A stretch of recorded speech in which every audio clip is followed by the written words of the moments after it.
Sahabat Fresh Juice, sesaat lagi kita akan mendengarkan Fresh Juice Sabtu 18 Februari 2023 bersama Feice Novi dari Jakarta. Selamat mendengarkan.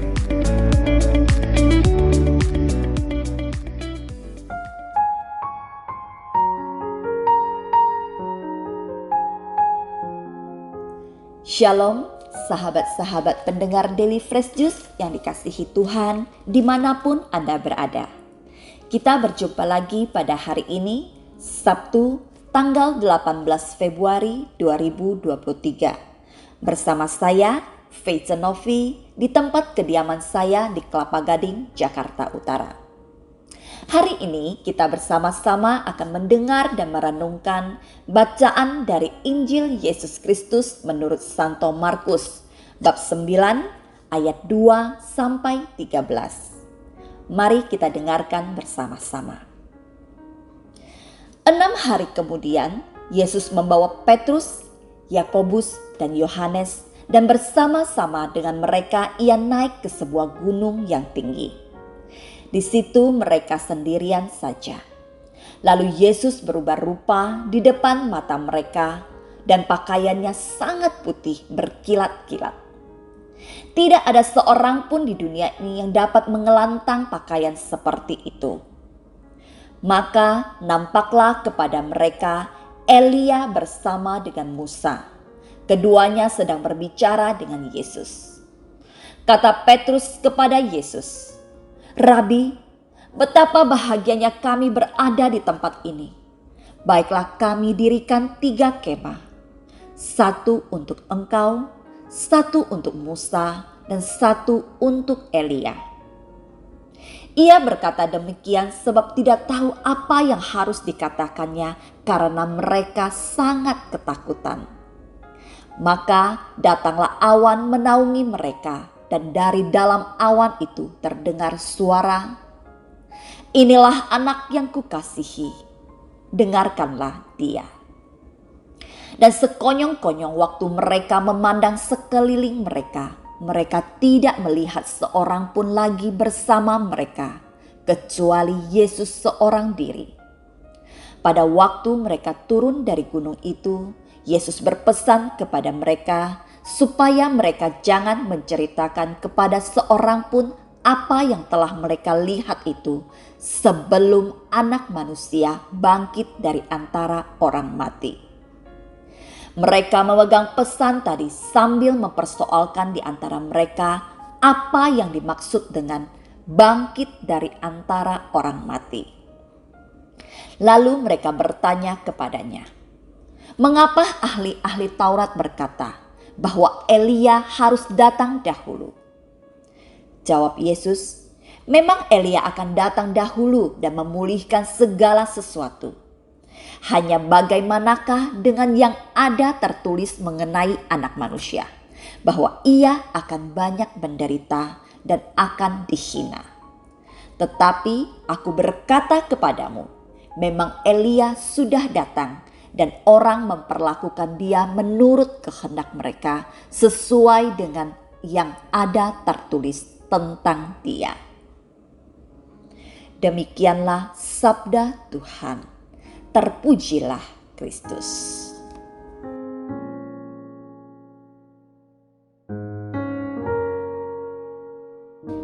Bagi sahabat-sahabat pendengar Daily Fresh Juice yang mempunyai devosi tentang Bunda Maria dengan berdoa rosario, tentu tidak asing dengan perikop Injil ini. Perikop ini merupakan dasar Alkitabiah dari peristiwa terang rosario yang keempat. Yesus menampakkan kemuliaannya. Hari ini kita diajak untuk merenungkan kisah transfigurasi Yesus, di mana Yesus berubah rupa dan menunjukkan kemuliaannya sebagai anak Allah. Diceritakan di awal perikop bahwa Yesus membawa Petrus, Yakobus, dan Yohanes untuk bersama-sama dengan mereka naik ke sebuah gunung yang tinggi.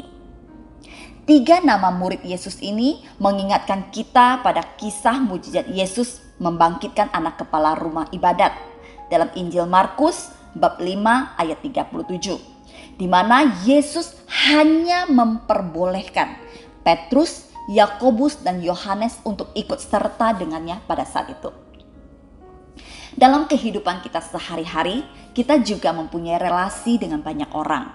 Ada keluarga, teman-teman sekolah, teman-teman komunitas, relasi bisnis, tetangga, dan masih banyak lagi. Dari begitu banyak relasi yang kita miliki, pasti ada di antaranya yang menjadi orang-orang terdekat kita, atau yang sering disebut dengan orang-orang ring satu atau ring dalam kita. Umumnya, orang-orang ring satu atau orang-orang ring dalam kita ini adalah keluarga-keluarga inti kita, atau sahabat-sahabat terdekat kita, yang kalau ada apa-apa dalam hidup kita, orang-orang inilah yang paling tahu duluan. Mereka juga yang paling mengenal dan memahami kita. Yang jika sewaktu-waktu diperlukan, maka orang-orang terdekat inilah yang dipercaya dapat menyampaikan berita yang tepat dan benar tentang diri kita. Melihat dari keterlibatan Petrus, Yohanes, dan Yakobus dalam peristiwa-peristiwa penting Yesus, dari situ kita bisa menyimpulkan bahwa ketiga murid ini adalah orang-orang terdekat dari semua murid-murid Yesus yang lain, yang diyakini dan diberikan sebuah kepercayaan oleh Yesus untuk melihat kemuliaan dan keilahiannya secara nyata dan langsung, yang dinyatakan dari atas langit oleh Allah Bapa sendiri. Dengan demikian, mereka juga dipercaya Yesus untuk bersaksi dengan benar dan mewartakan apa yang telah mereka lihat dan mereka dengar secara langsung di hadapan mereka. Peristiwa besar yang seumur hidup mungkin tidak akan pernah dilupakan oleh ketiga murid Yesus ini. Dalam peristiwa Injil ini, kita mengenal Yesus sebagai anak Allah yang sungguh hadir di dunia. Ia dipermuliakan di tempat yang maha tinggi. Dan hadir bersama dia ada dua orang nabi besar dalam kitab Perjanjian Lama. Di antaranya adalah Nabi Elia, yang mengingatkan kita tentang berbagai nubuat-nubuat yang pernah dia sampaikan. Dan Elia adalah nabi yang tidak mengalami kematian karena diangkat oleh Allah dengan kereta kuda berapi, seperti yang tertulis dalam kitab 2 Raja-Raja bab 2 ayat 11. Penampakan Elia dalam kisah transfigurasi Yesus ini juga mengingatkan para murid tentang harapan yang paling dinantikan oleh orang Yahudi, bahwa Elia akan datang kembali. Tokoh kedua adalah Musa. Dia adalah orang yang memimpin bangsa Israel keluar dari perbudakan Mesir. Musa juga dipakai Allah untuk memberikan hukum bagi bangsa Israel yang dikenal dengan hukum Taurat Musa. Kehadiran Musa dalam peristiwa transfigurasi Yesus ini mau menegaskan bahwa kehadiran Yesus di dunia bukan untuk menghilangkan hukum Taurat. Namun sebaliknya, Yesus hadir untuk menggenapi dan menyempurnakan hukum Taurat. Dan sebuah suara dari langit yang berseru dengan jelas, "Inilah anakku yang kukasihi, dengarkanlah dia." Suara Allah yang terdengar dari langit seperti ini juga pernah terjadi dalam peristiwa pembaptisan Yesus oleh Yohanes. Saat itu terdengar suara, "Inilah anakku yang kukasihi, kepadanyalah aku berkenan."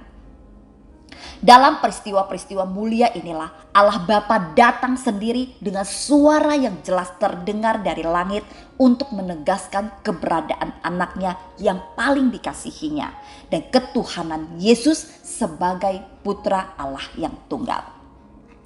Lalu, apa yang terjadi dengan ketiga murid yang melihat langsung peristiwa mulia ini? Petrus ingin mendirikan 3 buah kemah. Satu untuk Yesus yang dia sebut Rabi atau Guru, satu untuk Musa, dan satu untuk Elia.